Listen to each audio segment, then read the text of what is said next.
Hola, ¿cómo están? Son las 5 de la tarde y estoy muy contenta de poder dirigirme a ustedes. Hoy día tenemos la música de El Cóndor Pasa, de Daniela Lonías Robles, en interpretación de la soprano peruana Emperatriz Chávarri del Castillo, más conocida como Imaxuma, que fue una representante de nuestra canción popular y canción andina en el mundo entero, ¿no? Bueno, estamos en el conversatorio 13º. ¿Cómo pasa el tiempo? En realidad comenzamos el viernes 8 de mayo. Fue una sugerencia de mi esposo y mi hija, que son las personas con las cuales compartimos esta empresa. En realidad nosotros somos 4 personas, mis 2 hijas, mi esposo y yo, las que compartimos el directorio de la empresa, y estamos tratando de que, a pesar de las dificultades que en este momento todos pasamos, tengamos el servicio activo, y estamos tratando de manejarlo, voy a decir que ante las actuales circunstancias, bastante bien, y eso hay que agradecer a las personas que nos prefieren, ¿no?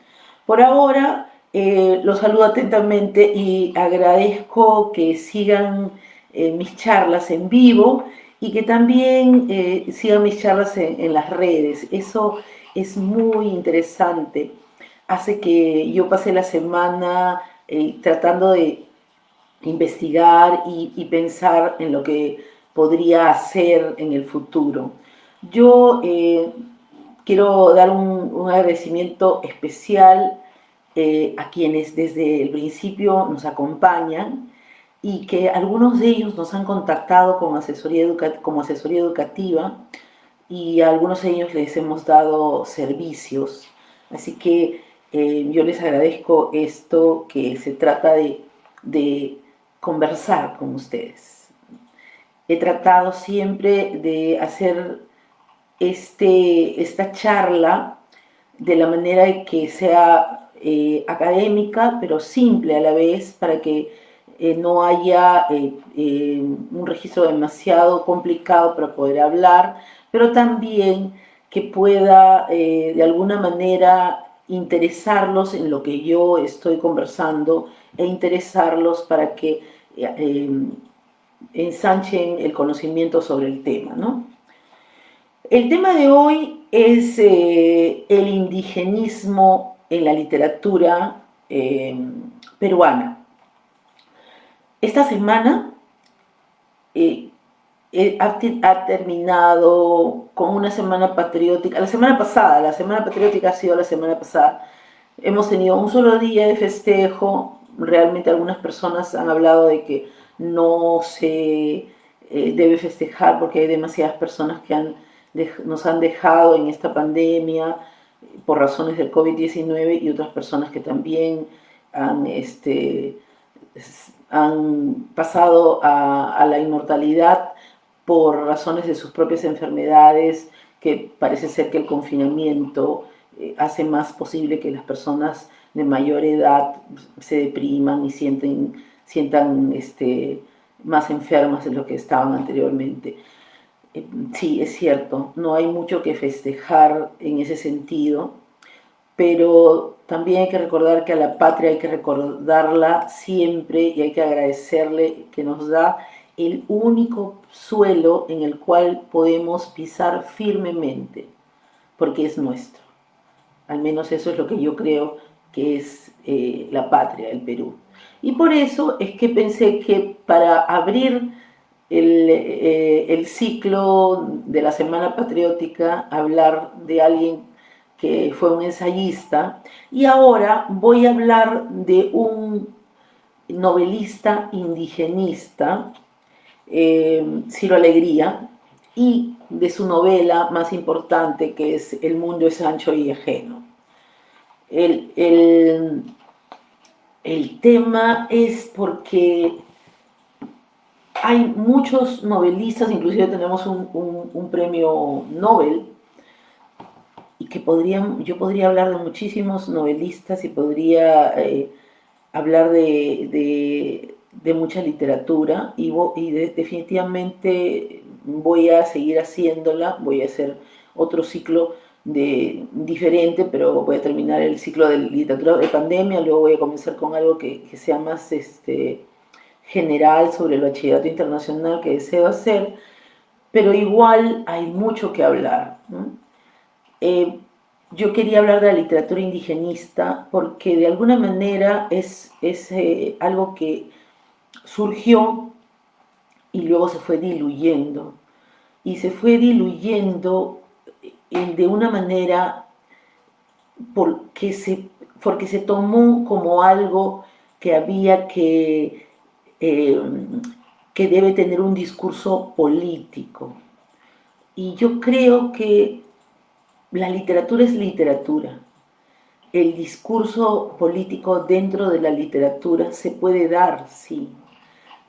No hay nada que pueda influenciar a las personas más que lo que están escuchando o lo que están leyendo o lo que están viendo. Pero creo que cualquiera de estos aspectos es solamente un aspecto colateral.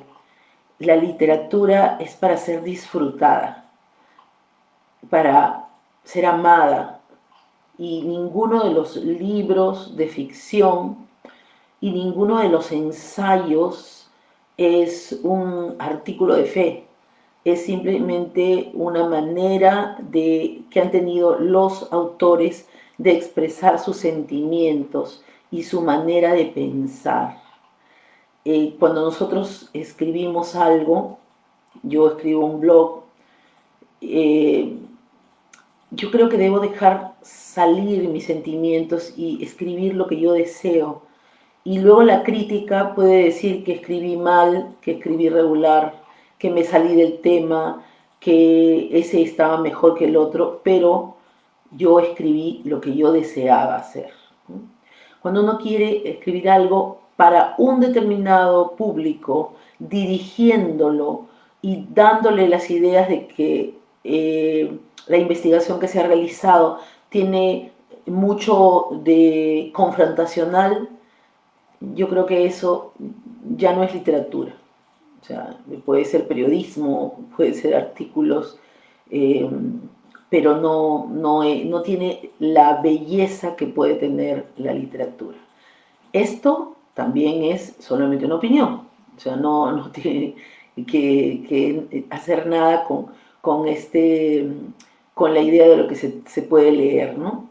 Por ejemplo, últimamente hay varios libros, que probablemente hable de uno de ellos, que se hacen como si fueran, como si fueran dibujos.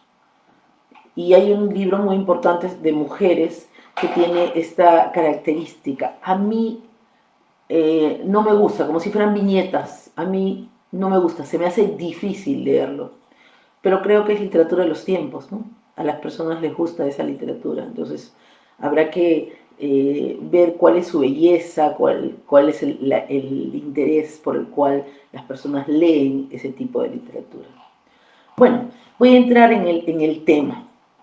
En primer lugar, yo quería puntualizar, ¿no?, que la literatura indigenista es una corriente literaria que se desarrolla más o menos en el tiempo en que Arguedas, en el tiempo en que José Carlos Mariátegui estaba, Arguedas es otro indigenista, José Carlos Mariátegui estaba escribiendo sus artículos que luego plasmó en Los Siete Ensayos y todos los demás libros que escribió. ¿Por qué razón? Eso es más o menos en la década del 1920, porque hay un resurgir en 1920. Está la industrialización entrando al Perú de forma rápida y sobre todo en la costa. Y por lo tanto, las personas de la sierra desean incorporarse a digamos, aparente boom en el cual vamos a entrar, y quieren poder venir de la sierra a la costa a poder trabajar. Y ahí es donde comienzan los autores a escribir temas sobre el mundo andino. Aquí, antes de seguir con esto, yo quiero hacer una acotación, ahora que está cambiando el lenguaje tanto y que hay que hacer un lenguaje inclusivo. Yo quisiera, en mi corazón, que las palabras significaran lo que realmente deberían significar. Nosotros, los pobladores de la costa, según Pulgar Vidal, somos pobladores de la Chala. Por lo tanto, nuestro gentilicio debería ser cholo. Cholo es el gentilicio de la Chala. El mundo de la cordillera de los Andes, que por un error de los españoles de analogía hacia sus propias cordilleras, le pusieron sierra, debería llamarse andino. Las personas que viven alrededor de las estribaciones, de los valles interandinos, de las montañas, de las punas, son andinos. Y las personas que viven en la llanura amazónica, porque créanlo o no, todos los ríos de alguna manera llegan y desembocan en el Amazonas de la llanura, deberían llamarse amazónicos. Todas las demás formas de llamar a los cholos, los andinos o los amazónicos es incorrecta geográficamente y como gentilicio. Pero tiene pues su bemol el hecho de que parecen insultos algunas veces y no deberían ser. Así que ahora que el lenguaje es tan inclusivo y que hay que decir niñas y niños, adolescentes, ellas y ellos y todo lo demás para que no quedemos las mujeres fuera, también deberíamos decir las palabras como son. Los andinos son andinos, los amazónicos son amazónicos y los cholos somos de la Chala. Y aquí estamos, ¿no? Bueno, la literatura indigenista entonces surge de esta corriente literaria que trae mucha población de una región diferente a la nuestra, de la región andina, hacia la costa. Por alguna razón especial, se llama literatura indigenista porque retrata a los pueblos originarios de América Latina, pero no es solamente en América Latina donde hay pueblos originarios, ¿no? Tenemos literatura en Australia a los aborígenes que les han pedido 1000 perdones y que es un pueblo protegido actualmente. Debe haber seguramente literatura, no he leído literatura, pero he leído literatura africana sobre los pueblos originarios africanos, que es un trabajo que también quiero hacer, quiero compartir con ustedes en algún momento. Pero en realidad el problema principal es que al tratar de escribir esta literatura, retratan a los pueblos originarios como las víctimas que necesitan que se les proteja de alguna manera. La solución para mejorar su situación es la que se plantea en la literatura indigenista, y es que la educación necesita que ellos sean elevados y respetados por su cultura. Eso es un aspecto interesante y un aspecto positivo, ¿no? Pero yo creo que nadie necesita ser rescatado, a menos que esté dentro de un hueco, ¿no? Y que tengan que vender los bomberos. Pero si de uno mismo, de lo que desea, victimizarse es la peor de las estrategias. Uno le tiene pena a la víctima por un ratito, pero luego ya comienza a fastidiar el tema de victimización. Esta corriente literaria suele incluir las obras de reflexiones críticas, ¿no?, sobre la sociedad. Por lo general denuncia situaciones de marginación y explotación de la población con la finalidad de formar conciencia y respeto, ¿no? En el sur del Perú escribió Arguedas sobre la forma en que los apurimeños eran explotados en las haciendas por los gamonales. Felizmente esto es parte de la historia ahora, ¿no? Ahora, el movimiento literario indigenista en el Perú tuvo su forma diferente. Los peruanos tenemos esa característica, le damos una vuelta a las cosas que se nos dan. O sea, parece que copiamos en algunos momentos, pero finalmente termina siendo un producto único, nacional, mestizo como nosotros. Y entonces exaltó la importancia del imaginario y de la sociedad indígena.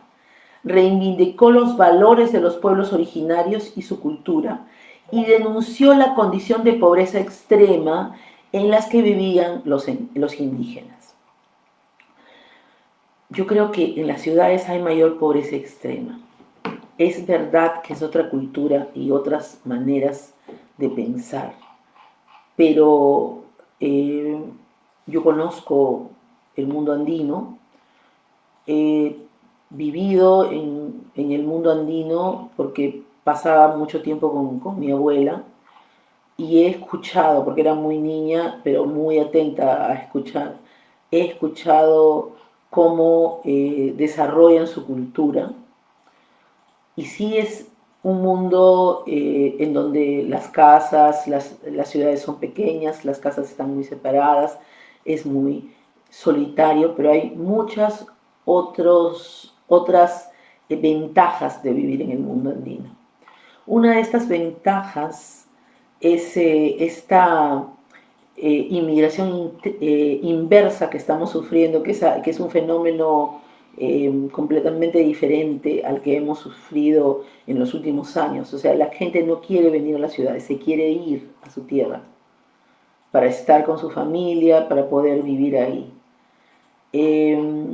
Yo sí doy testimonio que por lo menos en el lugar donde mi abuela tenía sus terrenos, aparte de la sal, todo se podía encontrar. Por supuesto, como contaba el otro día a mi esposo, cuando era época de cosechas y se cosechaban coliflores, había que comer coliflores en todas las maneras posibles, y hacer pastel de coliflor y coliflor frita, saltada o lo que sea, pero se comía, y se comía bien. Así que la extrema pobreza, yo la he dejado ahí para conversarla, más que es sencillamente, hay soledad, hay pobreza, y hay ahora esta influencia de que si tú no tienes una frazada de polar, por ejemplo, no puedes abrigarte, cuando antes se han abrigado muy bien. Así que hay que considerar esto también, ¿no? Bueno, una de las figuras prominentes del indigenismo literario peruano que no acusa de manera frontal a las personas, sino que explica un poco las vivencias de los Andes, es Ciro Alegría. Ciro Alegría, quien introdujo en la literatura indigenista una visión interior más rica e incisiva. Dentro del andino hay mucha belleza, mucha forma de expresión diferente a la nuestra y por eso es que no parece que fuera posible. Los nacimientos andinos, no los retablos que compramos, no no las formas coloridas, sino el nacimiento que hacen para sus propias fiestas y que después van a desarmar, tienen tanto de belleza ir a recoger el musgo, cuidar que el niño esté bien, hay tanta necesidad de expresar eso, los bailes, las formas en que los bailes entre la comunidad más pequeña es una gran celebración Qué lástima que en este momento estamos viviendo en estos problemas y no se puede verlos de este año, ¿no? Eh, bueno, la cuestión fundamental que se plantea en sus obras, Ciro Alegría, es la de un país dividido en dos culturas, la andina y la occidental. Obviamente eso no lo tenemos que discutir, que debería integrarse en una relación armónica de carácter mestizo, eh, que no siempre es posible. Yo creo que cuando aceptemos que todos somos mestizos, no por el color de nuestra piel, sino por muchas otras cosas diferentes, nos daremos cuenta de que viviremos mejor, más tranquilos. El COVID nos ha democratizado a todos y le da al blanco con ojos azules y a la persona del color de piel más oscura, a la persona más inteligente y a la persona con menos capacidades, a la persona mayor y al niño pequeño. Entonces, esto nos ha dado a pensar de que esta resistencia, yo no soy moreno, yo no soy mestizo, yo soy blanco, finalmente no sirve para nada cuando nos enfrentamos a la realidad de algo como la pandemia, por ejemplo, ¿no? Bueno, Ciro Alegría no solamente fue un escritor, fue un periodista y un político, ¿no? Él nació en La Libertad en 1909 y falleció en Lima muy joven, al cumplir 58 años, en 1967. Yo tengo que decir que mi primer encuentro con Ciro Alegría, yo era una pequeña niña y de repente entro a la cocina y la veo a mi mamá en respetuoso silencio y, y yo no sabía qué era lo que pasaba, ¿no? Y de repente terminó el silencio y estaba escuchando radio y me dice, es que falleció Ciro Alegría. Y por supuesto, yo no tenía suficiente edad para darme cuenta, pero se me quedó. Y le dije, eh, ¿por qué lo recuerdas? O sea, ¿quién es? Y me dijo, un escritor. Y me dio los nombres, La serpiente de oro, Los perros hambrientos, la ciudad, El mundo es ancho, ancho y ajeno.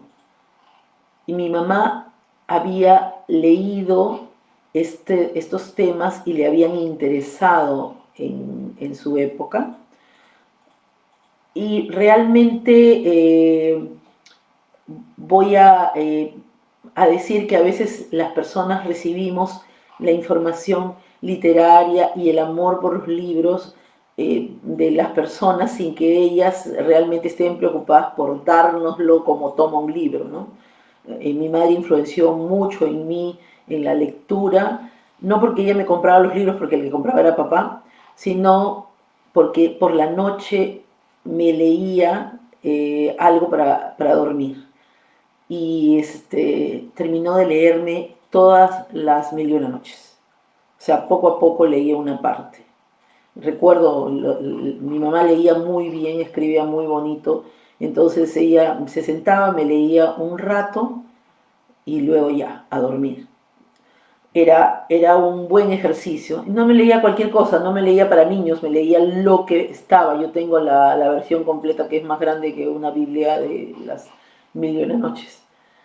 Bueno, eh, de Ciro, su muerte fue hasta cierto modo sorpresiva, le dio un derrame cerebral y estuvo todo un día realmente agonizando con este derrame cerebral, sin saber en algún momento que estaba enfermo. Eso es un aspecto interesante. Él fue un político aprista, y por su capacidad como periodista, muy joven, a los 21 años, ya sufrió carcelería, tortura, lo metieron a la cárcel y cuando salió se exilió en Chile. Él tuvo en Chile, comenzó a escribir los libros los tres libros grandes e importantes que nosotros hemos leído en el colegio. Allí se casó con una dama chilena y tuvo dos hijos. Uno de ellos es Alonso Alegría, que es un dramaturgo con quien tuve el gusto de trabajar eh, hace muchos años en el mismo colegio. Él enseñaba. Y aunque no fuimos muy cercanos, me permitió admirar su conocimiento sobre el teatro y el arte y la seriedad con que hay que hacer teatro, ¿no? Él después se casó por segunda vez, no tuvo hijos, y luego se casó por tercera vez, y en este matrimonio tuvo 4 hijos. El último de sus hijos eh, fue un hijo póstumo, que nació 5 meses después que él falleció, y que falleció a los 15 años de un problema cardíaco en un viaje de estudios. Se llamaba Diego.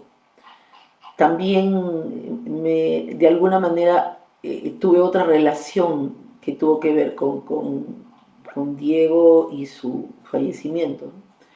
Eh, no cercano tampoco, solamente de esta manera de ser espectador del mundo que creo que se nos da a algunas personas y no a todas. O sea, yo observo mucho y entonces eso me permite tener algunas informaciones y referencias que tal vez no tendría si no fuera tan observadora. Eh, Esto sucedió en 1967 y después de su muerte, lamentablemente después de su muerte, como sucede siempre, fue condecorado póstumamente con las palmas magisteriales en el grado más alto de Amauta. Ahora es un grado de la Amauta, pero el Amauta era Mariátegui porque así lo llamaban sus amigos, ¿no? A Ciro se le recuerda por su calidad humana, su buen humor y su simpatía. Su misma esposa, eh, en un video que vi hoy día justamente, dice, siempre era afable, siempre era una persona que no se molestaba, pero trabajaba constantemente. Ellos vivían en Chaclacayo, frente a Huampaní, y la casa de Chaclacayo, y tenían 3 hijos, pues, porque la señora estaba embarazada, y dice ella, nos acostumbramos a que la puerta de la biblioteca estuviera cerrada, y yo eduqué a mis hijos diciendo, papá está trabajando. Justo esta mañana nosotros conversábamos con mi esposo, que nosotros acostumbramos a nuestras hijas de que se está estudiando en esta casa, hay que cerrar las puertas, y por eso es que hay también lugares específicos para estudiar, ¿no? Que es uno de los problemas que tiene la mayoría de las personas actualmente con tener que trabajar en casa y estudiar en casa, ¿no?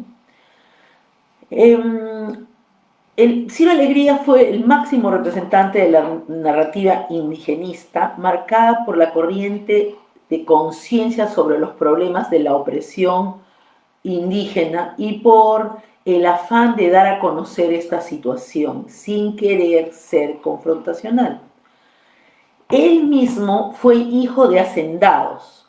Sus padres fueron personas que eran dueños de haciendas, sus abuelos fueron dueños de haciendas, y esto le permitió vivir por muchos años en contacto con todos los trabajadores y todas las personas que de alguna manera enriquecieron su conocimiento de la cultura andina, ¿no? Sin embargo, su padre por propia iniciativa, fue un periodista y un político, y por lo tanto le dieron a Ciro y a sus 5 hermanos, eran 6, una educación liberal que contrastaba con el ambiente en que creció. Desde pequeño se le permitió interactuar con el personal a cargo de las actividades agrícolas. Esto es bien difícil de comprender, porque en la mayoría de los casos a los niños, hijos de los hacendados, no les permitían interactuar con las demás personas, porque se les iba a pegar el acento, o no iban a ser muy bien educados, y era una pena porque hay mucho aprendizaje. Mi abuela, no, cuando yo pasaba las vacaciones con mi abuela, una parte que yo recuerdo mucho es el momento en que mi abuela traía a todos los que habían trabajado eh, ese día en las chacras, que eran bastante grandes, y les ofrecía café, papa, ají y queso en un tipo de explanada que había delante de la casa de mi abuelita. Y ese momento era en que todos venían, se sentaban y siempre había un cuento, una historia, algo que decir, algo que contar de lugares que estaban cerca pero también lejos, porque como todo es cuesta arriba, en donde yo les cuento, y me imagino que en Puruchuco más o menos debe ser la misma, este, en el lugar donde están las haciendas estas, es más o menos la misma idea, ¿no? De que todo está cerca porque lo puedes ver y como ellos mismos dicen, es a tiro de piedra, ¿ya? Pero hay que subir. Entonces son como 10 o 20 pisos de un edificio que hay que subir entre las piedras para poder llegar al lugar en que está lo que te están contando. Mira eso que se ve allá, mira esa piedra, mira algo. Entonces era muy lindo las tardes en las cuales esto tenía que suceder, sucedía de oficio, se ponía una gran olla de papa para que todo el mundo viniera, descansara un rato y luego se pudiera ir antes que anocheciera, ¿no? Porque todo terminaba al anochecer. Eh, Como yo iba en los veranos de Lima, y ahí es el momento en que se siembra porque hay lluvias y ya se ha cosechado y se siembra, entonces he tenido la oportunidad de encontrar en mi infancia este tipo de información, que me imagino que un ser como Ciro Alegrías lo tomó de otra manera. Dice acá que de ese recuerdo de su infancia y de los relatos que oyó entonces, nacieron sus grandes novelas indigenistas, que por lo que parece tienen un toque, yo no diría que El mundo de Sancho no tiene un toque positivo, pero tiene de alguna manera una forma de ver el mundo no absolutamente victimizando a las personas, ¿no? Ciro Alegría es uno de los representantes más destacados del Grupo Norte, que surgieron en la primera mitad del siglo XX en la ciudad de Trujillo, que tenía que ver especialmente pues con el APRA y eso era política, pero también con que la ciudad de Trujillo, propiamente dicha, era una ciudad muy cultural, donde había mucho que aprender y cada familia tenía su propia biblioteca para que pudiera ser visitada y estudiada. Y eso ese es el lugar donde Ciro Alegría se crió, ¿no? Sobre Ciro Alegría, Luis Alberto Sánchez dice que fue un novelista muy importante. Dice, Ciro Alegría es sin duda el más completo de los recientes narradores peruanos. Los aventaja a todos por su naturalidad fresca y colorida, por su sabia ingenuidad, por su compenetración espontánea con los grandes problemas, sin que ello indique caer en propaganda social o política. Bueno, Luis Alberto Sánchez ha explicado lo que yo quería decir antes, no tan articuladamente como él. Eso, que la literatura no entre en propaganda social y política, digan lo que sienten los que escriben para que los demás los entiendan o los asimilen como deseen, no como ustedes desean que sea. Otra persona que habló de él fue Mario Vargas Llosa, nuestro premio Nobel, y dice, El punto de partida de la literatura narrativa peruana moderna fue Ciro Alegría, nuestro primer novelista clásico. ¿Por qué? Su forma de narrar es muy clásica, muy para ser entendida por el público en general, razón por la cual se lee en los colegios, forma parte de lo que se ha leído en los colegios, ¿no? Y uno último, dice Eduardo Urdanibia, escribe que el indigenismo de Alegría es singular y muy comprometido con su labor de multiplicar la información. ¿Ya? En las novelas de Alegría defiende la integración de todos los peruanos en la sociedad y denuncian las miserias y la injusticia social sufrida por los más humildes, especialmente por los indios. Eh, de eso está hecha pues la literatura indigenista, ¿no? Tenemos un premio Nobel ecuatoriano que se llama Jorge Icaza, que escribió un libro en 1929, si no me equivoco, se llama Huasipungo, de final mucho más triste, pero que tiene que ver con este tema también, ¿no? Eh, Sus obras destacan la naturaleza, las tradiciones culturales, la lucha de la gente por su subsistencia.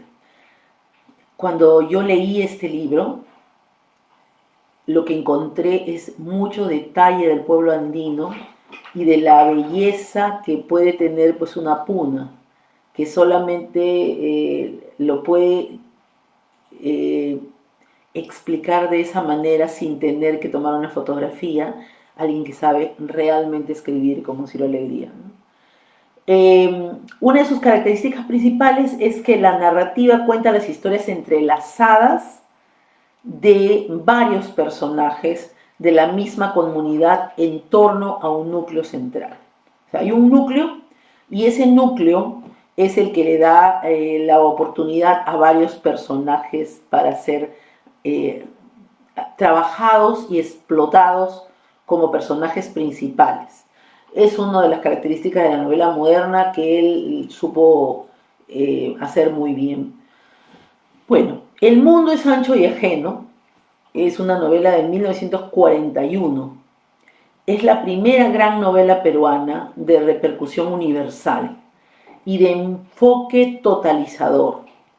Su obra cumbre no solamente es una novela notable, sino una novela de las que puso a Latinoamérica en 18 idiomas. Entonces es leída en muchas... Yo tenía, mi información decía 14 idiomas, pero hoy día que vi el video de la esposa de Alegría, ella dice que son 18 idiomas los que han sido, ¿no? Los que se han sido traducidos. Ya no tuve tiempo, y esto último fue que estaba viendo este video, ya no tuve más tiempo, tengo otras actividades también, que más quisiera yo que dedicarme solo a esto, este, pero ya no pude averiguar cuáles eran esos idiomas, ¿no? El mundo es ancho y ajeno refleja las bases de un Perú moderno, mestizo y rico en regiones, culturas y costumbres diversas. Importante. Estamos en un tiempo difícil, pero no podemos pensar en el Perú como algo solamente malo. El otro día había escrito un periodista todas las cosas, todos los pensamientos malos que se habían dicho sobre el Perú. Eh, yo respeto que todas las personas sean capaces de poder llegar a las redes ahora y decir eso, ¿no? Pero qué gusto de solo sacar cosas negativas en un momento en el cual estamos tratando de utilizar toda nuestra resiliencia para levantarnos como con cucharita del suelo y volvernos a poner a trabajar. Si las personas están en pobreza y en pobreza extrema, no las ayuda ninguna de esas expresiones que han sido dichas por personas con nombre propio, pero puestas todas en una fila resultan mucho peor, ¿no? Mucho peor. Y alguien me hizo una broma en ese momento y me dijo, pero tú estás leyendo un libro de él. Sí, es un escritor también actual, también es periodista y también vive la mitad del tiempo en otro país. Supongo porque el Perú es lo que él piensa que es en todas esas palabras que puso ahí. Yo rechazo tajantemente que a las personas se les diga solo lo negativo. Si quieres decir algo, utiliza una técnica que se llama sándwich. Una cosa positiva, una cosa negativa y otra cosa positiva, para que no se vea tan mal. Pero bueno, en el mundo de Sancho de Ageno refleja las bases de este Perú, que es un Perú mestizo. Sus personajes abandonan su comunidad andina, que ellos llaman Rumi, obligados por el injusto uso de sus tierras. Arguedas trabajaba en el sur y en el sur se habla quechua. En el norte, donde de lo que escribió Ciro Alegría, no se habla quechua. Vargas Llosa criticó esto, de que los trabajos de Ciro Alegría en donde no se habla quechua, y él le respondió en un artículo diciendo, la gente del norte no habla quechua, la gente del norte es tan indígena y originaria como la gente del sur, simplemente que tienen sus propios dialectos en algunos lugares, ya más hacia la Amazonía, y han aprendido el español. ¿Por qué? Porque en realidad toda esa zona tenía una lengua que se llama la lengua tayán. No hablaban quechua. Muchic, tayán, eso se hablaba. Y como eran espacios más reducidos de poblaciones, el espacio es grande, la reducción de poblaciones, no se ha conservado la lengua. Entonces no solo el quechua o el aymara son las lenguas las únicas en el Perú, ¿no? Y la historia cuenta la idea de dos personajes centrales. Uno de ellos se llama Rosendo Maki, que representa a un indio sabio y mayor y tradicional. Le dicen aquí el cacique, y no es eso porque la palabra cacique es una palabra de Centroamérica. Lo que nosotros teníamos aquí eran curacas. Esa es nuestra palabra. Entonces, él era de su comunidad el curaca. ¿Ya? Y si quieres decirle algo, ¿no? Entonces, y este señor tenía mucho interés en conservar su comunidad, conservar sus culturas, conservar su propia forma de vida y lo que comían y lo que hacían. Y se entabla en un pleito terrible con el dueño de la hacienda, que en un principio los tenía ellos como arrendatarios, es decir, tienen sus tierras que no son de nadie sino de la comunidad, y en sus tierras ellos están cultivando lo que necesitaba el hacendado para seguir haciendo ya los cultivos más industrializados como el arroz o la caña de azúcar, pero necesitaban estos otros espacios, ¿no? Sin embargo, viene un ingeniero y le dice al señor de que la tierra donde está la comunidad es una tierra demasiado valiosa, que ahí se puede poner caña de azúcar y que debería pedirles a los comuneros que le vendan su tierra y que se vayan. Y por supuesto que a Rosendo Maki esto no le parece correcto y no quiere hacerlo, y tiene toda el interés de pelear con este hacendado poderoso y todo lo que es sus abogados y todas las personas, ¿no? Y dice, La comunidad es el único lugar habitable, no tenemos otra. Pero no por la tierra, sino por todo. El núcleo comunal de ellos es un ser, es algo que funciona no solamente por el espacio, sino por las personas.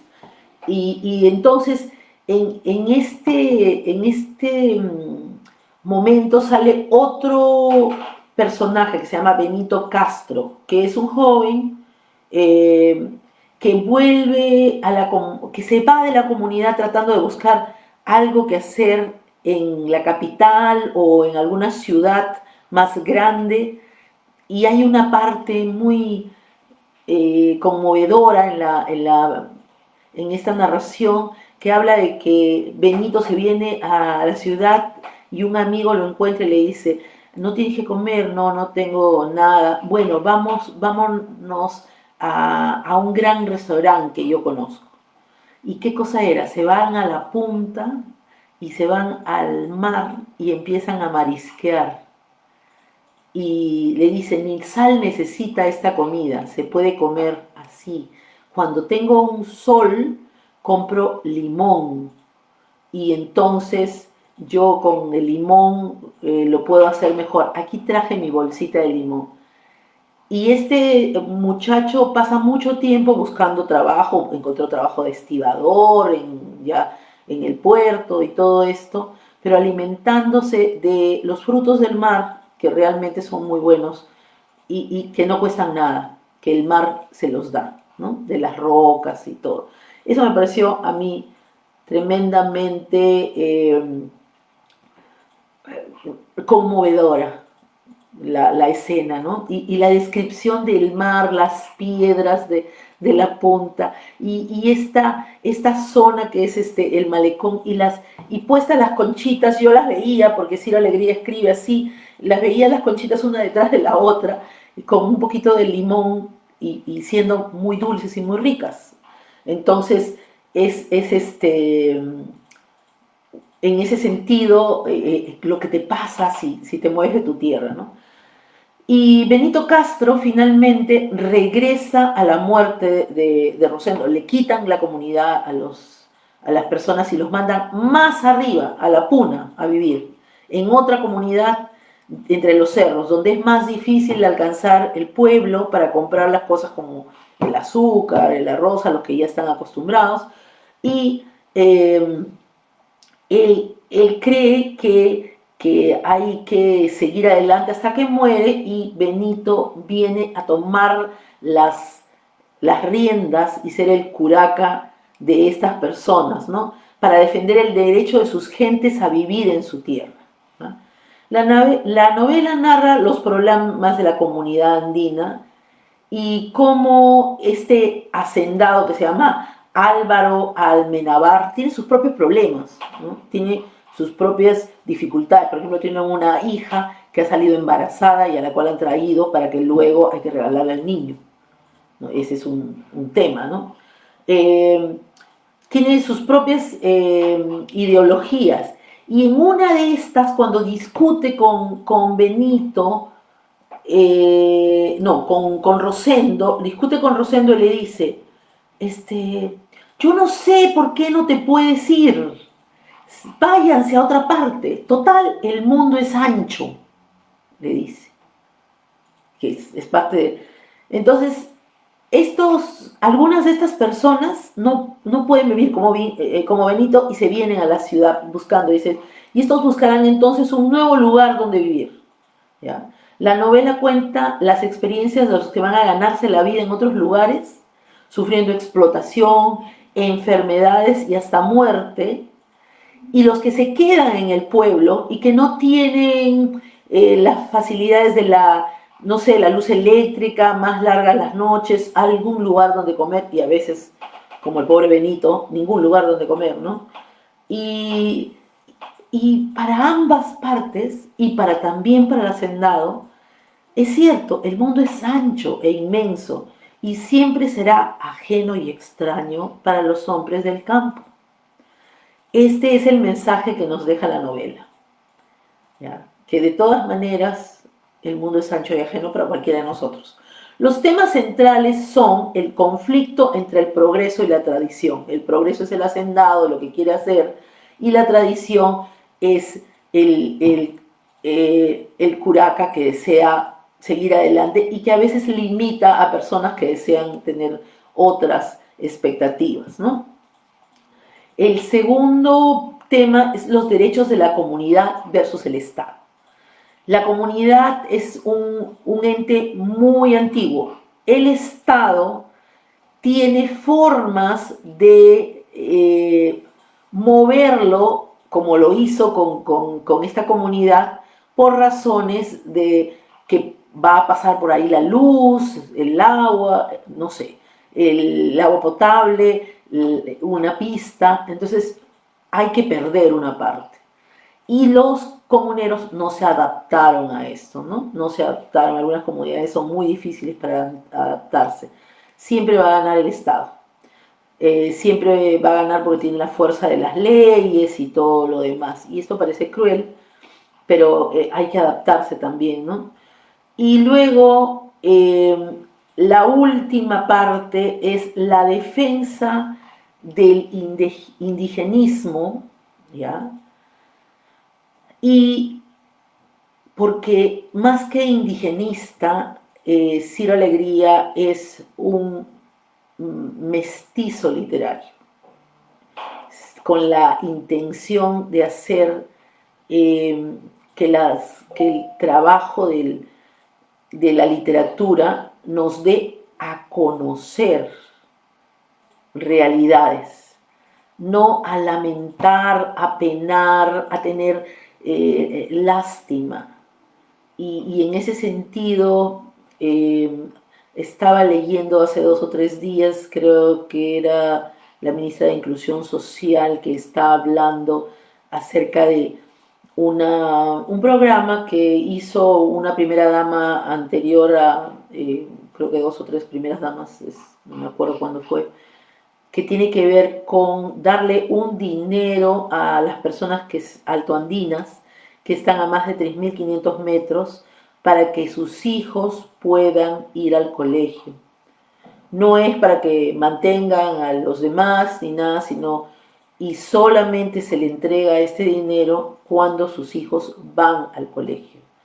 Eso es importante, pero también es importante saber que estas personas los están preparando porque quieren que vengan a las ciudades y aquí van a formar parte de personas que van a vivir en cerros más inhóspitos que los cerros mismos de los Andes. Estas son las estribaciones, no siguen siendo los Andes, pero las estribaciones del ramal occidental de la cordillera de los Andes es arenada, tiene muy poca vegetación, es más rocosa y por lo tanto es más difícil para construir una casa, es más difícil para poder subsistir.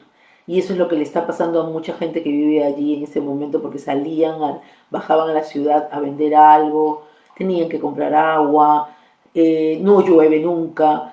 Y todas estas cosas no se les dicen a las personas antes que piensen en venir a trabajar aquí, ¿no?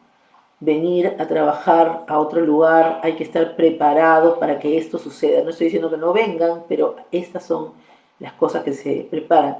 Entonces la ministra está diciendo que este año, por ejemplo, no se han mandado frazadas como todos los años. Yo me pregunto, ¿qué hacen con las frazadas? Porque si todos los años le dan frazadas y esas duran varios años, ¿qué es lo que pasa? Y entonces en esta oportunidad lo que se está haciendo es construcciones para que estén más abrigados, cocinas mejoradas, galpones para las aves, galpones también para los animales pequeños y también para todos los animales que las nevadas o algo pueden, sobre todo los del sur, pueden matar. Y esto yo creo que es más importante porque cada año el pasto se va a secar y cada año se va a convertir en paja y cada año la paja se va a poder guardar para poder estructurar el techo de algún galpón. Es cuestión de saber medir el tiempo, pero eso solamente se hace si estás educado, pues. Por eso es que lo más importante es hacer que estas comunidades puedan de alguna manera entender que podrían hacer mucho por ellos mismos, por sus propios bienestares, que si estamos pensando en el Estado como el dador de todo, estamos en este momento para esperar a que nos entreguen el bono y con el cual tampoco se puede vivir. Así que lo mejor es tratar de replantearnos cómo es lo que se puede vivir, ¿no?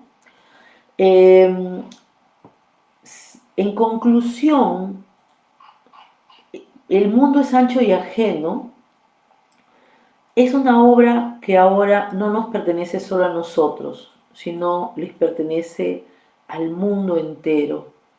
Porque como ya les he dicho, literatura indigenista hay de todos los tipos de pueblos originarios que pueden existir.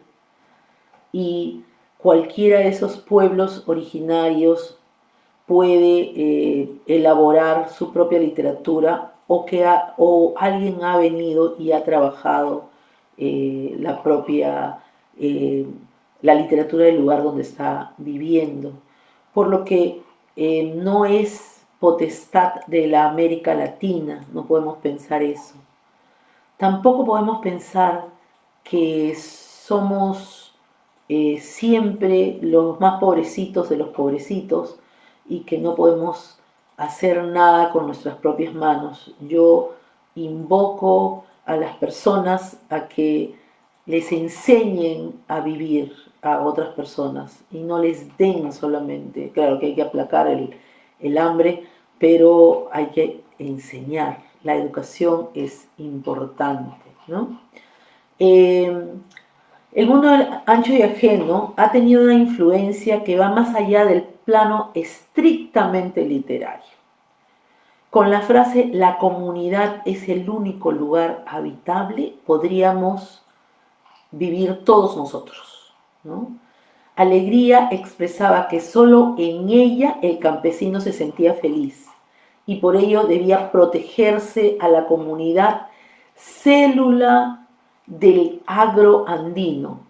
Y yo digo, cualquier comunidad, la nuestra, nuestra familia, es y debe ser defendida, porque en estos momentos es todo lo que tenemos.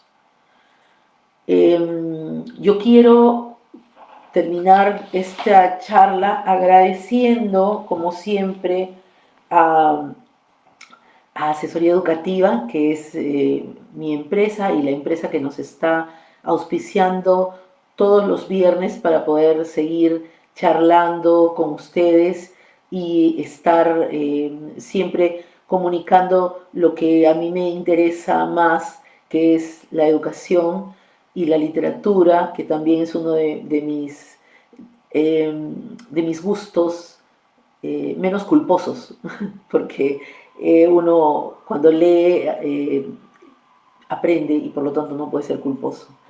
Además, la próxima cita, que es el próximo viernes, voy a trabajar 2 libros que tratan sobre el África. Todavía voy a alargar un poco esta literatura de pandemia, que no es hablar de la pandemia, sino hablar de algo que de repente les puede interesar y que los pueda hacer leer. ¿Ya? Entonces hablaré sobre estos 2 libros y ahora les pido que por favor se cuiden, que nos sigan acompañando y que sigan siendo las personas por las cuales yo ocupo parte de mi tiempo investigando. Yo he estado muy contenta de haber estado con ustedes. Yo los voy a dejar con un poquito de la música del Cóndor Pasa y les voy a decir de que somos peruanos, somos mestizos y debemos estar muy orgullosos de lo que somos porque finalmente esta es nuestra tierra. Así que cuídense mucho, la distancia, ahora que podamos salir, no se suelten, por favor. Y nos vemos la próxima semana. Que estén muy bien.